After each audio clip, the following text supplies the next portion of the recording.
Përshëndetje mishë tek episodi 20 tani që t'jemi të sinqert, kjo është hera dy që po e bëjmë nisin sepse kameramani na arbresh i madh. Atëherë sot kam të ftuar, është i vetmi i ftuar momentalisht tek podcasti im, është episodi 20, është fix si me thon, si me pas përzgjedh, është shqiptar i diasporës, i pari dhe i vetmi podcast. Do të jetë i dyti dikush tjetër po nga Italia, por do ta kuptoni disa episode më vonë, është i ftuar shumë special dhe ai. Para se të kalim tek i ftuarja, do të vetë prezantohet, do doja të prezantoj sponsorin më të ri Taste Don't Waste Tirana, është platforma më e që funksionon dhe bën collaboration me restorantet. Ushqimin që përgatiten për ata hedhin, nuk i bëjnë waste, edhe mund ta merrni me 7% ulje, por ka një kleçk, nuk ka transport momentalisht, shkoni tek restoranti dhe bëjni pick-up, pra pick-up order ose diçka e tillë. I ftuari sotëm është legjenda, ju e njihni nga TikTok dhe rrjetet sociale, Rej Sulejmani. Ai do të vetë prezantohet dhe do të kalim tek biseda që do të jetë. Ose Xia jetën. Ose Xia jetën, Dakor, pas ka është vetë prezantimi, kujt i kam thonë për ty të gjithë Xia jetën. Po tamam ashtu njihen faktikisht. Çfarë do ti nga vetë prezantimi im? Ç'është më kjo vetë prezantim? Po ai që njeh, e di shumë, i bëj tatuazhet, në pjesën e artit, në pjesën si artist tatuator, si komedian, si aktivist, populist, gjitha ma ato, ajo platforma ime i përfshin gjitha dhe në fund fare është gjithë Xia jetën. Kujt shoku i kam thonë për ty, Xia jetën dhe komedian kanë qenë dy pikat që a kupto. Po patjetër, lidhen fort ato. Lidhen shumë fort. Po vendi jonë është bërë komedi e gjallë, kështu që normalisht edhe neve na vjen më sa më dramë këtë vendi, aq më shumë edhe ne kemi mundësi të japim komedi dhe humor. Pikërisht kjo do të jetë tema pak a shumë që e ke ti në dorë, unë kam marrë si ftuar. Unë jam dorën tënde. Rej, tani si do të referojmë, Rej apo Xia jetën? Më mirë. Si dosh, Rej po Rej është emri. Emri që më ka vënë nonën. Xia jetën është emri thirrës. Okej, bravo. Rej, cili është mashtrimi më i madh që shqiptarët e besojnë verbërisht sipas këndvështrimit tënd? Si mashtrimi më i madh. Mashtrimi më i madh është që akoma besojnë se Berisha do sjellë demokracinë edhe Rama lufton për Shqipërinë, që është nga ana politike. Pastaj pjesa tjetër pastaj ne jemi komplet një, është vend Matrix e gjithë jona. Ne për mua si po ta kesh parë filmin Matrix 1 me Neon famshëm, e ke edhe ajo rruga që rënë vajza me vosane kuqe i thot Morpheus, i kujton thot se kjo është realitet, çdo gjë thot je brenda Matrix. Edhe për mua shumë duket Shqipëria, kur del në rrugët e sa shef makinat, sa shef njerëzit, sa shef mënyrën e menduarit, e si mua çdo gjë ne jemi një Matrix që është e koduar thellë brenda nesh dhe shumë e vështirë që të heqësh kodin. Po kjo është për shqiptarë që jetojnë brenda Shqipërisë, pra për mua dhe Arbrin në këtë rast kameramanin, apo edhe për ju që jeni jashtë? Po besoj ju që jeni jashtë keni shpullur. Për të gjithë, neve që dalim jashtë, neve duhet të çkodohemi dhe që të marrësh një shqiptar, ajo është ka të bëjë se kur ikën, më që ti ikën moshën tënde, ose ikën 15 vjeç, ikën 10 vjeç, lind andej, ti mësohesh me atë lloj ritmi që kanë ata të tjerët, ti mësohesh me atë lloj sistemi, kurse në Shqipëri është ndryshe. Unë kam miku 32 vjeç, 33 vjeç. Unë nuk qëm do vetën që unë kam emigrant. Unë jam një person, artist, i cili kam zgjedhur që artin tim ta përhap dhe nëpër Europë. Dhe gjithashtu duke qenë se kushtet e jetesës në Shqipëri janë siç janë, më duket e pa mundur dhe pa dëshiruar që unë fëmijën tim të arris në të lloj kushte. Kështu që një nga arsyet kryesore e largimit tim nuk është se jam emigrant, unë jam nomad. Në rast se do ishe vendi jon pak më mirë, pakës më mirë nga disa sisteme, nga shëndeti, nga jeta etj, se mos në lidhje me fëmijët më shumë se ne jemi mësuar tashmë, ne kemi kalu 97, kemi kalu gjitha llojet e sojit. Por edhe ishte shumë herë më e thjesht jetesa në Shqipëri sepse ne jena shumë vështirë ta mendona me jashtë. Përveç të vendet e ngrohta si Italia, Spanja, këto që Greqia, për shumë këto që kemi afër, që kemi një mentalitet. Mendi që shkojmë vende që më të ftohta, si Gjermania që kam nis më së shumti këto 3-4 vitet e fundit, shumë e vështirë që bëhemi pjesë e tyre. Neve mendojmë ndryshe, jetojmë ndryshe dhe na pëlqen kaosi po ashtu. Kuptoj. Po shiko, i përmend gjithë të gjonat edhe me thënë drejtën me drejt, me shumë drejt, po a mendon ai rikthimin në Shqipëri? Vendim këtu do jetë. Asnjëherë nuk do, siç të thash, unë jam nomad. Unë nuk cilësohem si gjerman apo italian. As nuk do ta bëj ndonjëherë. Vendim ky është. Shumë e thjesht, një arsye pse unë çom në këmbë dhe të bërtas edhe të luftoj, edhe shumë shpesh në rrjetet e mia sociale përveç komedisë, arri që të flas për politikën edhe për sistemin ton këtu, është sepse jam në një vend që vërtet ka mundësi të bërtas më fort, sepse nga Shqipëria nuk bërtas do të aq fort, sepse nga Shqipëria do jem dhe unë ai që do parkoj makinën ndysh, do jem dhe unë ai që do bëj një gabim, do jem edhe unë ai që do përdor faktin që jam Xia jetën për të kaluar çik më përpara në radhë, kupton? Do bëjmë dhe unë pjesë e kësaj kësaj lojës kimike atë që ne vjen mësu tash, ma kupton, tani mos bëjmë hipokritin. Kurse jashtë unë nuk e dua këtë gjë. Jashtë nuk më lejon mua njeri që ta bëj këtë gjë. Dhe për këtë arsye jashtë funksionon sepse na shkodon. Prandaj shqiptarët duhet të shkodohen një herë, të dalin pak jashtë, të shohin pak një lloj sistemi tjetër dhe shumë e thjeshtë zemra vllai tim. Vetëm ti vendi të bëhet pak fare më i sigurt. Na duhet një spital, na duhet një siguri jetësore që mos plashi kallashin mes rrugës dhe besoj se do kthehen me miliona emigrantë mbrapa. Ata emigrantë që ja dalin shumë mirë edhe vendin e tyre. Po kur do ndodhi ky shkodim sipas te? Kur tash ti ndoshta mund dush që sot, po me aq sa shef do me këtë lloj gjendje që është nuk të jap dot përgjigje sepse është kalbur i gjithë sistemi. Ne nuk kemi një sistem normalisht, a kupton? Ti nuk ndryshon dot edhe po deshe. Ti nëse do i futesh për shembull, ku ta di unë, do i futesh policisë, unë ta garantoj që ti do ngelesh pa komisariate. Nëse do futesh prokurorisë, njëjta gjë. Ne jemi një shkalpësirë nga gjitha anët. Dhe po emri i kalpësirës është shumë e thjeshtë. Janë dy emra që e kanë në dorë, janë dhe dy emra që e kanë marrë në qafë të popull. 3, po njëri është në burg.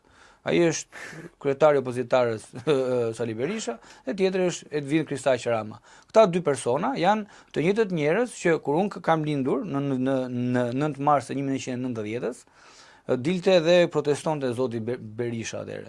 Sot më kam djalin 2-3 vjeç, edhe vazhdon Berisha proteston akoma për njëjtën situatë.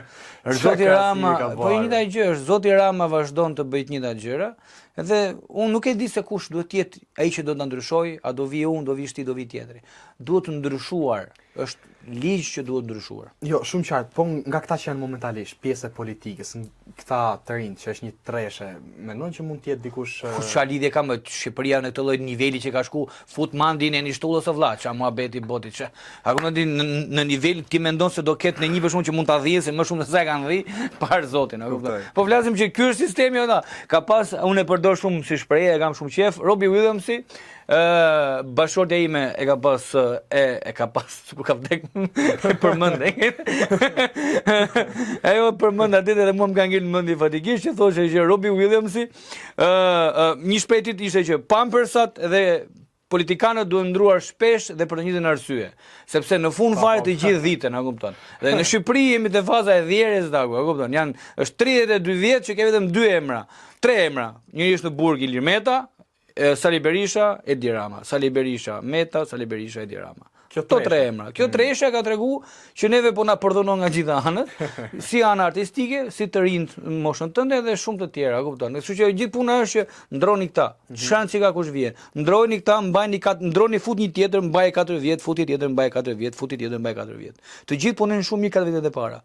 Pastaj krijojnë ato lobingjet e tyre, e forcën. Pastaj si puna pampersi që bëjnë ato gjë. Po nuk është, pastaj do lidhen me oligarkët, do lidhen me fuqi, do krijojnë pushtetin, bëjnë paran. Po bën paran, kanë gjithë vendin në dorë mbrapa, kupton vllajën. E pe tash besoj të kesh pa, po pyet pyetja pa i dirë merën ç'a gjendi ishte. Po që më për zotin, po është karma e gjithë njerëzve apo plus që pse habiten ju ç'a mendoni se duhet më mërzit? Jo, po pasi kishte nga ato komente që thonë sa keq që ç'a duhet mërzitemi. Po ata njerëz për shembull që kanë vuajtur kur ai talli dhe harxhonte milionat e shqiptarëve bashkë me bashortën e tij të nderuar. Ja pasi i kthente shpinën. Se tani janë po i kthen shpinën, po është mësuar ajo që ti kthej shpinën burrit vet. Gjithë jetën e vet, edhe fëmijët ashtu i kanë bërë besoj. Por fati që ti kthesh dogistal para kamerave dashur, nuk na tregon që ti mos morzonje dashur, zonjë nderuar, nuk je me bashortin tat. A është janë afere politike që unë aty ne i vej fajin më shumë nga të gjithë. Sepse ata ishin ta që thollën Ramën, majtën Berishën, ja jepshin Ramës 4 vjet apo 8 vjet, ja jepshin Berishën 4 vjet. Këto i bën gjithë lojrat politike që janë sot, është pikërisht faji i tyre është e ka emrin Monika edhe Iliri. Këto të dy individët së bashku bën marrëveshje për Shqipërinë vetëm kush e kush fitonte më shumë pushtet dhe më para. Nuk i plasin se kujt po jep, apo sepse po jepte Rama, sepse Rama do bote më mirë, apo Berisha. A më parë zotin to muhabetet politike të tyre. Po bëjmë çik për qeshur. Sa i madh është ai. Okej, do të kalojmë pak a shumë tek e njëjta temë, jo për politikë, por për diçka që ka të bëjë me sinqeritetin dhe transparencën. Shikoj, ne kemi pan TikTok për shembull që ke sa dush influencer ose ku dëgjon. Për mendimin tat, me influencerat që janë sot në Shqipëri, sa mendon që, domethënë sa përqind e tyre janë të shitur sipas teje, thjesht lëpihen, s'doja ta thoja, thjesht ku di. Po që lëpirje është, po kush lëpihet valla, pse do të jetë turp. Edhe lëpirja është atribut Edhe lëpirja gjithë e bëjnë, kupton. Tani disa njerëz ja dalin me lëpirje më së miri, edhe ai që nuk lëpije do t'i vjen natë. Kjo është cilësia e jetës, kush ka mundësi të bëjë gjërat. Lëpirja është e ndyrë, sepse lëpirja të mban për sa kohë që ke bështym. Kur të lagësh komplet, ti do thahesh edhe ti do nxjerrësh kokën që je një kokër zvarraniku. Por që nga pjesa e influencerëve nuk e din se çfarë mund të influencojë njerëzit, sepse influenca, po të kishim vërtet influencera, Shqipëria nuk do ishte në këtë situatë që është. Ne nuk kena influencer, ne kena tifoza. Tifoza që bëjnë marketing, shesin një reklam, lëpin me njëri tjetrin, bëjnë një pastrim parash, bëjnë një film, bëjnë një gjë.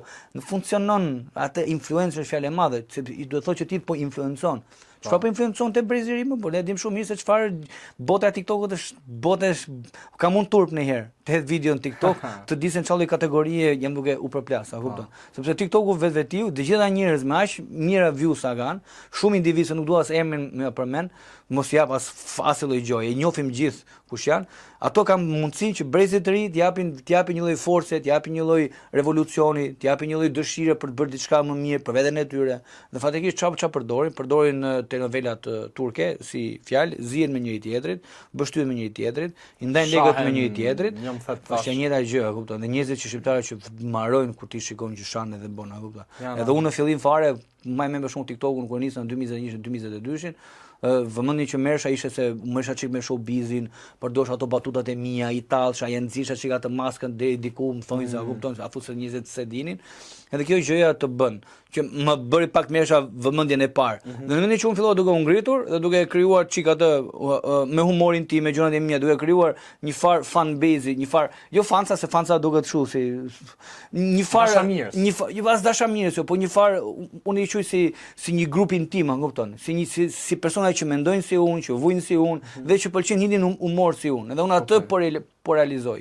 Edhe ajo që pash te pjesa e TikTokut është që në momentin që unë mora këtë lloj fuqie, të kisha këtë lloj audiencë, çfarë ndodhi? Mundesha ta ndryshoj audiencën. Mundesha të flisja për politikë dhe të kisha po një të njerëz që më dëgjonin.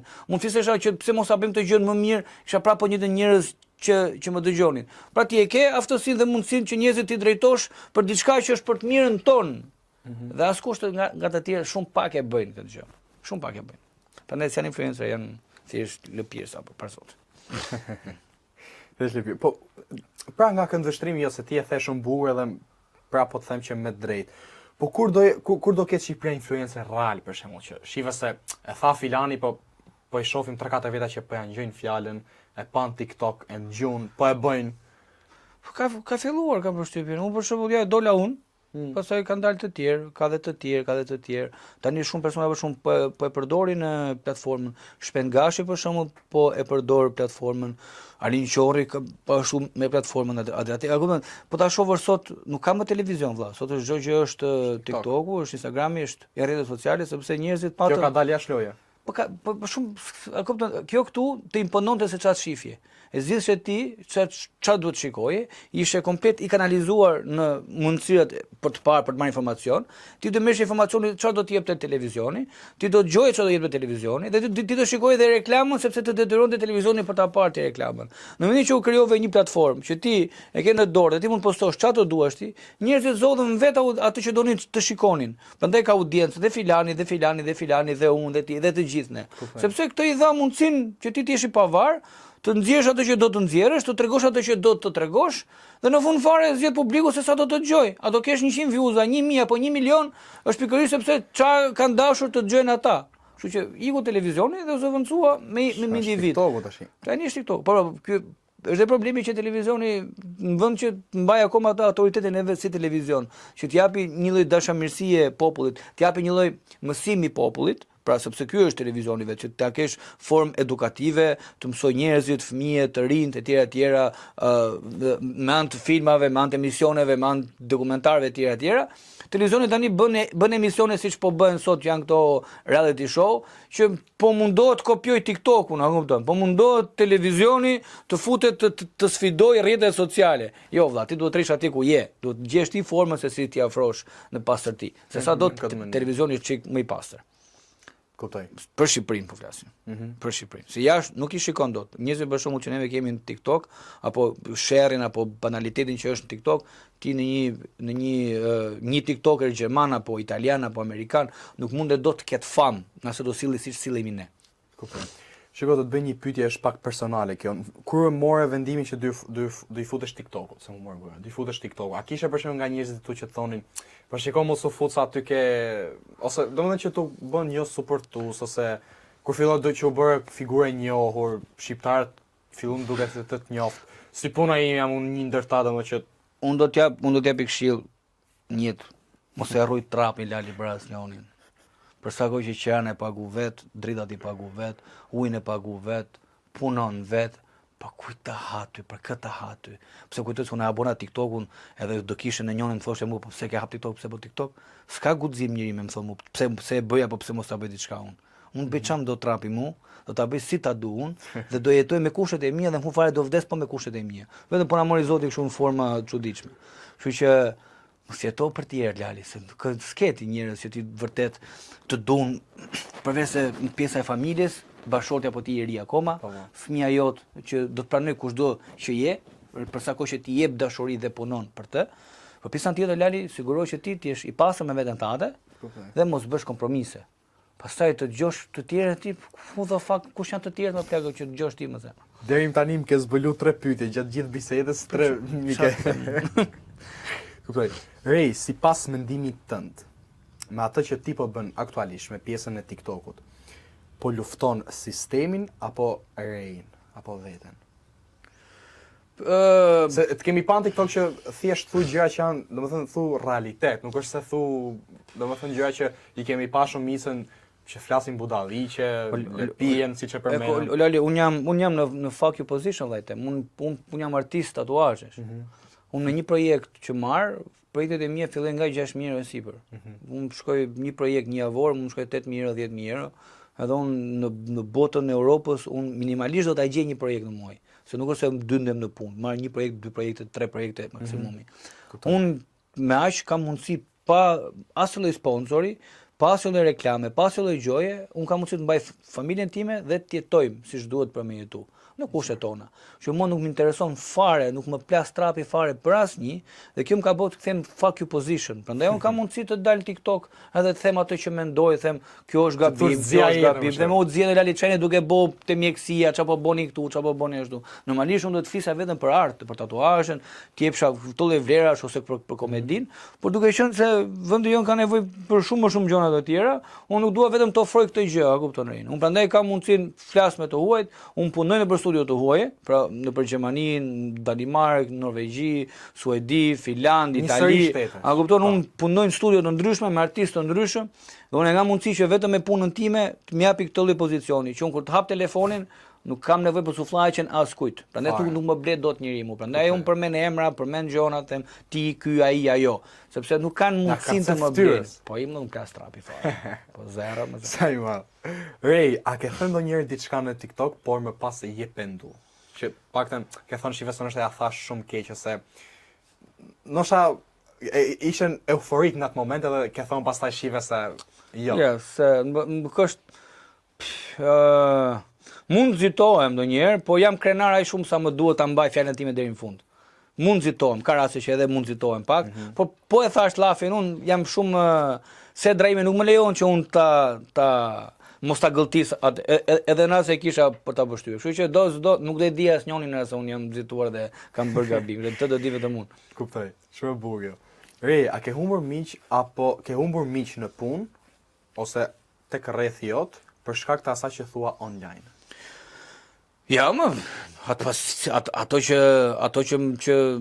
që kam miq unë, kam kaluar shumë gjëra në jetë edhe përpara, kam humbur miq përpara se të isha I famshëm, kam humbur miq sepse kam respektuar ata që se meritonin respektin dhe nuk kam respektuar ata që vërtet më kanë dhënë në kora të vështira.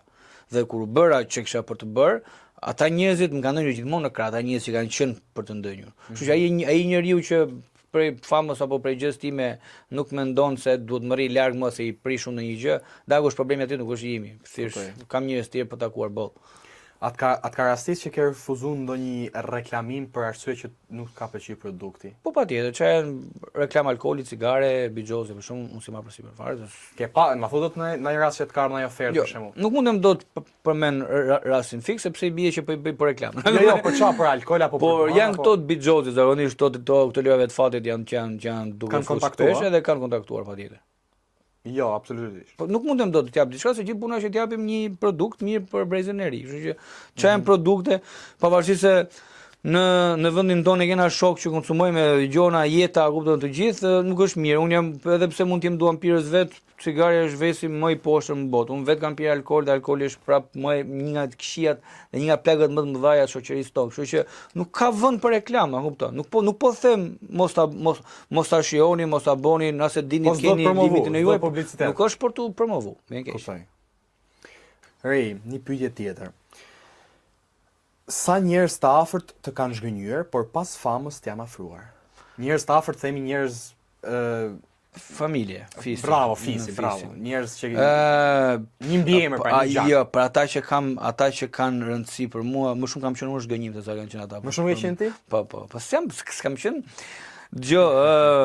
Kur e ke që karakterin e rrëmujshëm, ndonjëherë bësh edhe problematik, asnjëherë problematik në të keqen, jo që ti tradhtoj, por që ndonjëherë bëhem e keqja vetes, edhe pa dashur i lëndoj njerëzit që më duan, a kupton? Ajo flasin për familjen e brendshëm, pastaj ata të tjerë ato kushërinj i ke pirdhu që kështu ata s'tym punë bura, ata si kena prasi gjë, kështu se cilin e sa vete. Sa i dresh i vetmi arbër që është 100% për Zotin. Çfarë të kushërit dytë e to treta, më ku je pa i kanë lera. Çaj drasat. A keni parasysh mos fare as mos më shihni. Rej, kalojm pak tek jeta personale. Si ka qenë jeta jote pas ikjes tënde jashtë Shqipërisë? Si nisi pra ideja që ti kesh jashtë? Vështirë. Një nga arsyet pse ka jashtë, se unë njofta me bashkëshorten time që kam, edhe ishim të lidhur atëherë të dashur, dhe unë doja ndryshoja, sepse isha një djalë që isha pak euforik, jo me motorat, jo pak sherrin, probleme, karakteri im ishte shumë i rrëmujshëm atëherë, isha shumë konfuz me gjërat që doja të bëja dhe kjo më bënte agresiv. Dhe doja që të gjeja një rrugë dalje që unë të gjeja veten time dhe të fokusosha te arti, pra që të nxjerrja jetën pa. Dhe vetëm formë që ishim ne që të iknim jashtë, sepse në Shqipëri nuk e bën dot, sepse nëse njeriu do të ndryshoj, do ndryshoj literalisht, që të jetë ndryshe nga çka ka qenë dje, do të ndryshoj dhe ambientin ku ai ndodhet. Të shumë e rëndësishme, se gjithë thonë, do ndryshoj nëse unë do e lej cigaren. Daku dhe ti do rikësh pa të njëjtin lokal, për një shok, që ti do pi cigaren. Jo, daku, në mënyrë që ti do ndryshosh, shumë e thjesht për ndryshuar njeriu. Shko diku, jeta është shumë e shkurtër, bota shumë e madhe vlla, kupton. Nisu diku vetëm vajtje dhe do shikosh që ti nuk do kesh nevojë të pish cigare, nuk do kesh nevojë ta pish gotën e alkoolit ose po do ta pish dhe pish për ta shijuar, jo për të mbytur veten. Dhe do kesh mundësi të ambientohesh me disa njerëz, shohësh një botë kuptim tjetër dhe do duash bësh gjëra, do bësh dhe më i qartë. Largimi ndonjëherë të bën më të qartë se nga vendi ku rrin, sepse i shikon gjërat më nga sipër. Kështu që ty besoj ka bot qartë, ka bot. Po kjo ishte ideja që ne rrezikuam, vetëm në formë që neve të dy bashkë mundemi që të jetoshim dhe të njihnim njëri tjetrin, ishte pikërisht larg këtij kaosit që është Shqipëria dhe as këtij qarku që unë isha mësuar që të bëja, këtij matrixit tim, me që nisëm me Matrix fillim. Dhe largimi na bëni njihnim këto gjëra dhe unë të ndryshoja veten time për të përshtatur në një marrëdhënie, se një marrëdhënie duhet përshtatesh me partnerin, me njeriu, patjetër, po flasim sepse dashuria, martesa nuk është sprint, është maraton, dhe ti maraton ti marrë gjëra të shtruar, do të marrësh shkallë avash derisa të bëhet ajo ngjezja. Dhe pastaj si të gjithë kanë vështirësi kur ikin jashtë zemrës. Janë këto portat kota për të gjithë, gjithë do flenë me një divan diku, bile kush ka shansen se përfundon edhe në përparqe. Po të gjithë do na zej gjumi me një tren duke shku diku për të kap diçka, për të kapi punë që mund ta sjellë i leka, mund ta bëj diçka. Është e vështirë, por që në momentin që ti ambientohesh pak, fillon pak të stabilizohesh, po shumë e thjeshtë. Është shumë e thjeshtë ta paguash qera në fund të muajit. Është shumë e thjeshtë të paguash dritat, është shumë e thjeshtë të kesh spitalet, është shumë e thjeshtë ta mbushësh portën ku shkon te pazari, ta mbush atë karrocën e madhe si dush ti me stres, domethënë pa pikë stresi. Është shumë e thjeshtë, vetëm duke punuar, pa ulpi, pa bua asnjë lloj gjë, vetëm e punën datë, shkon edhe kuptoj. Shiko, ti e përmene pak këtë jetën që ke pas Shqipëri, domethënë një pjesa sherrit, impulsiviteti, euforia. Po kur je me veten, për shembull, ose me bashkëshorten, ose në shtëpi, a ke pak nostalgji për shembull për jetën që ke pas? Ndoshta mund të kesh qenë version jo i mirë i rejt sotëm, Po prap ke atë nostalgjinë shive se dikur ose Pyetje shumë interesante është. Thelbi është që tani unë se kam luksin që të kem dëshirat e time, se unë tani kam një fëmijë edhe kam një familje. Nuk kam luks të kem dëshirat e mia unë që çfarë dua të bëj unë. Sigurisht që 20 vjeç bënim ato që ishim 20 vjeç. 20 vjeç dilshim, merrshim motorin, përfundoshim në Sarand, pishëm buz detit edhe flinin ngura. Tani s'na lën mas shpina vëllai. Ne tani në krevat kur flem gjumë, ku çomi mëngjes se kur na kanë rrahur. Çdo gjë është me kohën e vet. Prandaj do të konsumosh gjërat në moshën tate, në kohën tate dhe do të pishesh dhe do ndjekësh rrugtime të tjera. Nuk kam nostalgji unë për sherrë dhe për rrugët. Unë kam nostalgji që pse shijova dot disa ditë që mos të çonin tek ajo lloj rruge. Pse mos jetojmë dashurinë, paqen, qetësi, pse mos kemi bashkëpunim? Pse mos të rinë tan sot mos lexojnë libra, të ulen te universiteti siç kena pas ul neve njëri kohë, edhe të hapi një libër, të diskutojmë për një libër. Ti kupton se sa të mëshme është një vend që ka humbur libri fare, plotësisht. Apo më flasim për Mimoza Ahmetin, e kanë dashuruar më Mimoza, kanë hap dyert aty te shkruajt e ferma VIP vdesin, 95% nuk e kupton se çfarë mutin thot ajo. Nuk e kupton njëri zero, po sigurisht ajo të bëj një filozofi të vetën, njerëzit vetëm se i deh ajo sharma e Mozës është që durojnë edhe rrinë dhe shikojnë edhe adhurojnë edhe e kanë kthyer në Perëndi siç e bëjmë zakonisht neve, siç kemi bërë edhe më përpara. Kështu që shumë e thjeshtë o vllai tem, hap lexo libra, dashuro, filloj dhe jepi një lloj kuptimi botës, shumë e thjeshtë, edhe jeto, liresh shumë rehat. Me çik flutra edhe ka një nevojë robi, po jo me sherr. S'kena nevojë për sherr se bota është në luftë gjithandej. Po. Çfarë është një sakrificë jote që ke bë jashtë Shqipërisë, po që shumë pak veta e din sot. Pra mund ta di bashkëshortja jote, mund ta din familja jote, po nuk e din shumë veta. Po të lesh vendin tënd, është sakrifica më e madhe që mund të bëj dikush, duke ditur që s'ta ka fajin vendi. Pse kush mendon se e ka fajin Shqipëria? E ke pasur bukur është ai gjiri jon komplet me det. Pra nuk e ka fajin dheu. Kemi dy dete ne vlla. Kemi dy dete. Një vend kaq i vogël sa Shqipëria, të kesh dy dete është nuk e di se çolli fati do të kesh, ke lumenj, ke male, ke histori fantastike, a kupton? Ke histori mbretreshash, ke histori mbretrish, ke histori gjesh kastrioshi, ke gjitha format dhe ngjyrat kjo tokë, a kupton, është e bekuar nga gjitha aspektet, dhe mallkuar nga qenia njerëzore vet, nga shqiptari sot. Prandaj ti kur ti largohesh, ti e kupton shumë mirë më që unë pse po iki në Gjermani, se Gjermania ka kohën e bukur. Neve del dielli një herë ngushtë, a kupton, një herë në gusht, vjen aty të shefi kështu, me një sy dhe hikën, a kupton? Çfarë shkon njerëzit në Gjermani, në Finland, Danimark, në Angli? Po çfarë se shiu të jep romanticitet, shiu mund të jetë romantik ditë diele, një herë në muaj vëlla, po jo ta kesh për ditë nga mjesin darkë të hon diel, e kupton? Kështu që mos harrojmë që njerëzit ikin nga Shqipëria, të gjithë kush ikin kanë një breng të madh mbrapa. Pra po thu, nuk e ka fajin dheu, e kanë fajin këta bishat që qeverisin vendin. Absolutisht se ka fajin dheu. S'ka si ta ketë fajin. Që mase këta un kam udhthus sa ndaj këtej, kupton, edhe ta garantoj unë që ato që ofron Shqipëria për kaq pak vend, shumë pak vende mund të ofrojnë. Italia për shkakun mundet t'i afrohet pak, por se Italia ka dhe çik historinë, e gjeten. Ka gjonat e vjetra, historinë ne këtej, ka brenda një pirgu mund gjesh shumë gjona, po neve kemi poshtur një histori, po ne kena shkatru. Ne kena shkatru më vëlla, ne e sheh se çapo bëhet. Janë shkatru, janë vjedh, janë sakatu, edhe Durrësi që ka pas ata amfiteatrin madhështor, kanë thras pallata aty çfarë është bë. Është gjithandej vëllai tem, është komplet i shkatruar veni jon. Është vjedh, është bë, edhe është bërë në vite, a kupton, ka nisë 1900-ën ky muhabet, që me zogun, a kupton, që vetëm vjedh, shitja diku, bëj ca lek, bëj lobingu, bëj grupe, bëj gjonat edhe. Kështu që para vetëm nuk është çështje dheu, është çështje njerëzish, njerëzit janë problemi i këtij vendi. Shumë i qartë edhe të falenderoj për përgjigjen nga zemra që edhe, po para se të kalojmë tek një rubrikë që unë kam shumë qef, si thotë Arbe, ta hapun këtë apo jo? Sa? Po Fabri, po. Është e kam marrë nga Taste Don't Waste, edhe këta tani platforma, unë thash dhe në fillim, se bëj çik sponsorin, platforma funksionon kështu. Pra nëse ti shkon në një restorant ose diku, ata përgatiten për ta hedhur, por jo, i bëjnë me 70% ulje. Dhe unë sot mora këtë super duper lëngun që është pronarja ishte japoneze e kësaj, është nga Japonia. Edhe seriozisht është, unë nuk e kam provuar akoma, por ditë them që veç nga aparenca, se na ja ka të bëjë dhe aparenca reja. Ka patjetër? Ka të bëjë aparenca, duket që është spektakolare fare. Pse ta hap apo jo? Po më the ti do ta hap. Si do deri ta hap apo jo? Ti di. Do bësh pisën më Ha? vonë. Le të do pikosh. Okej, hajde sa po e lëm. Tash kemi pan TikTok, shpesh i sulmon ke gjëra që e kundra, të flasim pak për këto reality show. Tash ç'a mendimi ke u për këtë? E the pak a shumë, apo po më detajum. Ç'a Po cirk më zemra. Cirk. Cirk, realisht cirk është.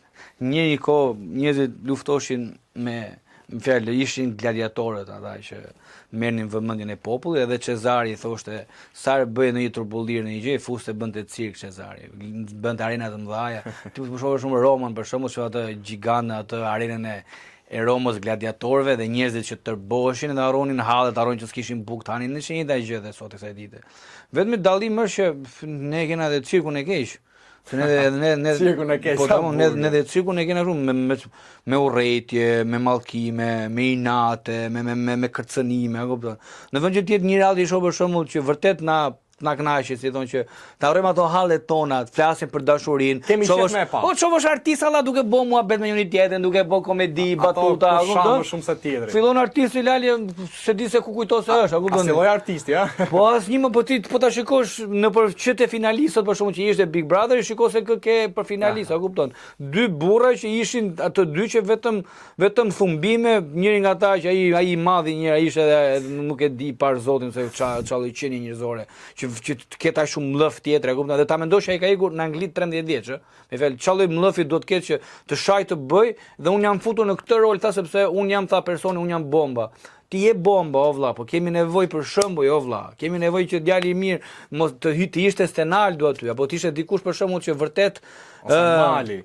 Ose Mali, a kupton? Po pra i kam përmendur të dy bashkë në paketa ata, shumë djem të mirë që të dy. Kemi nevojë për pak dashuri o burr, kemi nevojë për pak Mimoza Ahmeti, kemi nevojë për këtë lloj kategorie, ne kemi nevojë për urrëtien. Unë e di që duan antagonistat sepse bëjmë interesante show-un.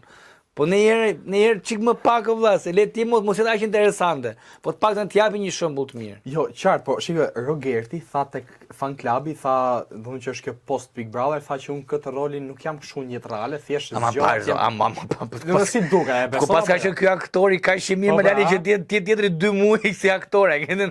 Ramon më barzoni, ai çeka për në Hollywood. Nuk është çështja aktrimit. Edhe biles më vjen dhe më keq, do më vjen akoma dhe më shumë keq nëse ky do kishte aktrim. Se ti e kupton, unë e bëj hallat nëse ai ashtu është vetë si njeri. Dhe ti e ky je o vlla, kupton? Edhe dim gjithë çallin ç'a ke, edhe normalisht ti duhet të skualifikohesh, po populli nuk të skualifikoj. Këtë mundem që ta kuptoj, por të më thuash ti që unë jam dhe aktor. Po ti do thuash produksioni, po edhe populli. Se po ta shohësh nëpër komente nëpër TikTok, nuk s'ka pas kundër, le ç'a bëjnë kështu aty te vota. Po nuk është e vërtetë, nuk është çështje produksioni, jo. Se edhe në rast se produksioni ushqen atë që populli do. Produksioni nuk çon dikë lart që nuk jep diçka, a kupton? Produksioni do reklama, do sponsora, sponsora do vlla, ti ke 2 sponsora tani, po të kesh 10 do kollitesh, do japësh përgjigje, do thush këtë, do bësh atë, pastaj ata do të paguajnë më shumë dhe ti do të japësh një produkt më të madh, me më shumë views-a, me më shumë djegsa. Pra çdo gjë vjen te një zinxhir, e nis nga këtu dhe përfundon diku tjetër. Ata janë diku tjetër. Dhe ata kanë mundësinë ta ndryshojnë këtë gjë. Ata kanë mundësinë të japin diçka, të zgjidhin një person ta bënin atë te Stenaldo një batut, ta jepnin, ta hiperbolizonin, ta jepnin atë goditën e madhe që të bëjnë TikTok, të bëj e famshme. Po fatikisht zodhen këtë antagonistin, që mua edhe nëse ky e ka aktruar këtë gjë, mua prapë më vjen shumë keq, sepse është një aktrim që literalisht jep pro bullizimit. Ti po i tregon brezit të ri që bullizo, shaj, ofendo, nxirr nga goja çfarë do duash kundër tjetrit dhe ti do shkosh në finale. E bukur. Kjo është. Unë kam postuar story me besoj që ti do të ishi ftu. Edhe kanë ardhur pyetje interesante me. Okej, çana kanë pyetur. Ja të shohim. Çka ke zgjedhur se? Si i kam ke programi. Më kanë thënë për tatu full back 800 euro, a është çmim tamam apo jo? Fikse këtë. Fiks. 800 euro thuj. 800 është mirë për se unë nuk marr vesh nga ato pashë, më thonë. Po patjetër më lali 1800 euro është telefoni sot. 1800 euro. Të shkosh qetesh flokët jashtë bën 40 euro. Flok mjekër 45. Ky do tatuazhin 800 euro. Një art që është përjetësisht në trupin tënd, a një artist shumë i mirë që i cili ka harxuar jetë, kohë, vite art, ti mendon se ka një person që punon mirë, që është profesionist, që të marrë 800 euro për një fullback. Fullback është minimalisht 90 orë punë. 90 orë punë, është gati një javë punë. Unë për shumë për një fullback marr 8 deri në 12.000 euro. 14 një. Shife, një person. Jo po një 10 veta, po çemi kinezën ata. Një vëlla, sa i vetë ai doti. Është e pamundur që ti të artisti mirë të marrë 800 euro. Kupto llogaritje. Pastaj, për mendimin tim, ky shkoj ta bëj me 800 euro, se do vi ta rregulloj te unë pas e masa vitesh edhe unë do i marr shumë më shumë edhe do jetë në rregull. Fokuso bëj legët të bëj ti që e ke shkruar. Boj legët dagu, s'ka gjë 800 euro sot. O vllajtem, 800 euro bosh shtëpia na stir me qerat muj. Par zotin, ti do tatuazh për jetëm fullback. Rej, sa është tatuazhi më i shtrenjtë që ke bërë? Për individ apo për se di për zonë kështu e ka shkruar ky. Sa është? Po se varet për shembull, kam marrë për shembull. Na i thuj të dyja pra që dyja. Po për individ për shembull kam bërë një tani mi bër mishneve, një italian i kam bërë 2 krahat, nga 8.000 euro i shkon 16, i bona kurrizin 12.000, i bona një nga komot, i kam bë barkun, aty mund të ka shkuar diku te një 50.000 euro, 55.000 euro, vetëm një individi. Pastaj për madhësi, pastaj kam marr për një tatuazh vogël, diku te 10 cm për Brad Pittin, kam marr 3.200 euro. Që ka qenë diku te 10 cm. Po pse ai shumë për këtë apo? Po ka qenë mikro realistik, është një kam marrë çmim për atë, është Brad Pitti në rolin e Akilit tek Troja, kam dhe të profili im. Po ajo është e vogël, po fatikisht më ka kushtuar 12 orë punë. Thjesht mikro realistik. Unë bedet ndaja, bedet vogla. Jo, kërkon detaje të vogla, po të kesh Instagramin, mundem me ta tregu pastaj se çfarë do të thotë punosh në mikrorealizëm. Ça, kjo pyetja e tretë është spektakolare fare. A do ishe futur në Big Brother thotë? Do me byt gruan. Ma leje gru si atë futem Big Brother. Nuk e di, do isha futur në Big Brother sepse vërtet është një program që jep diçka për të dhënë. Por do sigurisht që unë kisha për të dhënë diçka. Tipi im, mbase karakteri im edhe mundet të mbijetoj në një program të tillë, unë jam mësuar që të jetoj me sherra dhe me gjona. Po kam hallin se mos shumë mendoj se ke këtë tipin. Kam hallin se mos do e dhisja, kupton? Se varet se kam i limitun, a kupton? Është tjetër gjë. Mirë të bëj pyetje nga ana. Prandaj unë funksionoj me 1 minutë, a kupton? Ti ishe në të njëjtën shtëpi në Big Brother me Rogertin. Jo, ai nuk do rinte mrena me mua. Kupton. Njonin nga ne të dy nuk do. Domethënë nuk do e duroj dot. Jo, s'ka shansin bot. Jo do duroj dot, po nuk do ishte as konfrontim nuk mund isha dot më të flisja me atë. Nëse ai do të tentonte sa për shembull ai çdo kënd ka nga familja, nga nusa. Nëse unë dikush në jetën time mundet më preki mua nga familja ime përballë unë nuk ekziston më ligji për mua dhe rregulli. Sepse unë siç thash, unë jam të shkodu për disa gjëra, po vazhdoj të jem shqiptar. Neve na ka marrë kanuni, na ka marrë burrnia, na ka marrë kujdesi ndaj familjes, dashuria për nënën, gruan, motrën, femra ka qenë shumë e kujdesshme për ne. Fakti që e baltosin, lëpihen edhe për disa fame, për disa gjëra, unë nuk ka shanse në botë shumë bëj kompromise të tilla. Nuk ka rëndësi, unë e di që Rogerti do ishte brenda produksionit edhe pranoi ti këtë gjë se unë do ta bëj ti të ma bësh dagu, limite. Njeriu duhet të ketë limite. Populli shqiptar është shumë nevojshëm të kthehet limiteve që kemi pas përpara. Kemi pas jo dikush me se ka qenë ato ku para 20 vjetësh, para 10 vjetësh. Para 10 vjetësh ku dilte njëri që doli një Claudin Big Brother, tha jam gay, dolën lezhjanë, dolën protesta, e mamen 2010 ka qenë, 2008 në vllaj, kishin turp thotë ai. Nuk ka rëndësi, unë se kam me gate, që ta kesh parasysh. Nuk e kam unë te gate. Po e kam tek parime. Unë e kam. Se më shaka. Nuk e kam tek gate mëse s'm plas, a kupton? Për sa kohë që ti si e gay, dagu çfarë të intereson. A kupton? Ty është jashtë interesit tat. Njeri me zor nuk të merr dot, a kupton? Jena burra mjaftueshëm, një burr me fustan nuk e kërconon dot burrarin tim, e them drejtën, a kupton? Edhe po ta ket më të madh, po nuk mundet dot o vllajtem që ti jetë gay problemlëku, po është parimi njerëzor i shqiptarit është problem, që neve pranojmë këtë gjë, neve përdhosim familjen, neve qymë normale për shumë të tradhohet bashortja, kupton, ta tradhosh kesh i gotë stres, se kam bo legun, sa i ka zënë dashnore këtë, ajo ka zënë dashnore atë. Da, u kthehemi çikta ajo që kena pas, kupton. Ka qenë shumë e bukur ajo. Ajo ka marrë Shqipërinë në kora shumë vështira shqiptarin bashk. Dhe ne kemi nevojë për atë të rikthehet. Prandaj po them unë që besa ko që preket familja në një edicion që preket familja po dikush tjetër, do të marrësh masa valla, po ti qef dalësh me fytyrë jashtë ore. Po do dalësh si burr jashtë. Pastaj nuk do me dalë si burr jashtë, vish fustanin dhe dil si grua dhe marrë muhabeti, pastaj jem rregull. Po je me fustan nuk mërzitet kush. Kjo është realiteti. Ej, Sulejmani miq, spektakolar. Erdhëm tash tek pjesa e fundit e podcastit, unë bëj çdo lojë, me çdo personazh bëj çdo lojë. Me çdo personazh bëj nga një lojë. Qoftë me personazhe, qoftë me Timbën e bark. qoftë me mos e vit me në burr, qoftë me sfida, kupton. Okej. Ty të kam përzgjedh lojën po jo. Okej. Ose edhe me një fjalë të vogël. Dakor. Shkurtër. Po shkurtimisht, pra një gjë shkurtër. Ti do përgjigjesh me po jo, një gjë shkurtër. A është qeveria hajdute? Po. A manipulon njerëzit nga rrjetet sociale? Po. A ka njerëz të fuqishëm që kontrollojnë gjithçka? Po. A ke frikë nga pasojat e fjalëve tua? Jo. I mall. A janë shumica influencerëve fake? Po. A blihet fama sot? Po, patjetër. A ke refuzuar para për reklam të një produkti që s'ka pëlqyer? Po, po këtë e fol. Diskutojmë, po. A do shisje parimet për shumë para? Ja. Italia apo Shqipëria? Po Shqipëria kundër botës ose kundër gjithëve o vllai. Edhe e fundit. A kupton? Më thosh ti më për shkakun do të përdhunohesh nga 20 zezak. Nuk e banosh atë aku. Ti që ka të bëj shumë se çfarë po lujm, a kupton? Se për shumë para apo thotë dagu, për kinezët dagu mund vrasim. Mos e kupton. Për këto lloj gjonash. Kuptoj. Kështu që çfarë do të vllajot? Lali nuk bëhet asnjë gjë për shumë para, o Lali them. Paraja vjen, ikën, arrin ta bësh. S'ke nevojë të bësh kompromise për bë para. Gjej veten tande, fokusohu bie drejt vetëm vetes tande dhe do dalësh herë davon. Çdo do mësosh vetëm me veten tande. S'ke nevojë ti për kompromise. Asnjë nuk bën kompromise. Ai që bën kompromise është për herë i dytë në lojë, asnjëri i pari. Sa e bukur ishte kjo. Unë të falenderoj nga Gjithashtu zemrës që ma pranove ftesën edhe them diçka për ju në kamerë. Rej ka qenë, leqëm ktheu përgjigje punë minuta shirë, jo si puna disave që ma kanë kthy mas 4-5 ditë.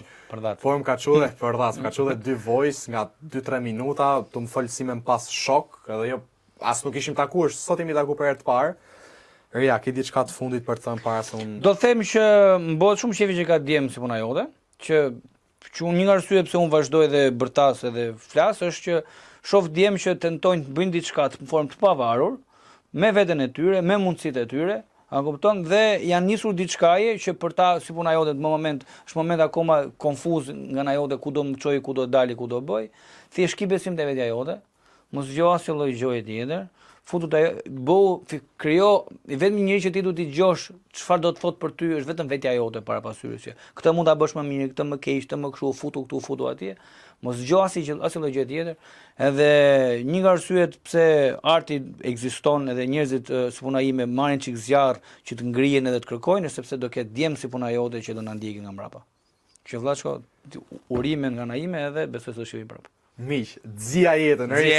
Rej Sulejmani Mall, është spektakolar në çdo aspekt, ju e njihni, e njohin gjithë shqiptarët tash. Edhe herë të falenderoj nga thjeshtësia e zemrës, edhe u shtofshin djem si puna jote. Faleminderit. Deri tek episodi 21, mirë takofshim.